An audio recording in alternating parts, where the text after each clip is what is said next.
Hi అండి, good morning. ఎలా ఉన్నారు? బాగున్నారా? నేను కూడా బాగున్నానండి. మీరు కూడా బాగుండాలని కోరుకుంటూ నేనైతే మా టిఫిన్ అయితే కాకరకాయ రొట్టె అండి. నేను ఎలా చేస్తానో చూపిస్తా చూడండి.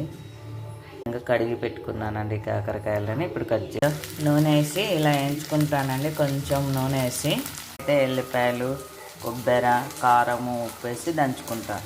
హాయ్ అండి, పప్పుకైతే రెడీ పెట్టుకుంటున్నా. ఉప్పు, జీలకర్ర, కారము, పసుపు వేసి దంచుకుంటున్నా అండి. కొబ్బరి పొడి వేసి అయితే ఇలా గోల్డెన్ కలర్ వచ్చేంత వరకు వేయించుకోవాలండి.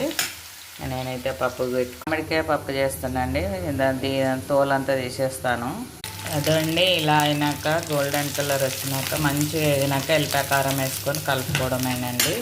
ఎంతో టేస్టీగా కాకరకాయ ఎప్పుడు రెడీ అండి. బాగుంటుంది, చూడండి ఒకసారి ట్రై చేయండి. కారము వేసినానండి. తోటకూర పెట్టుకుంటున్నా. ఒక టమాటా కూడా వేసినాను.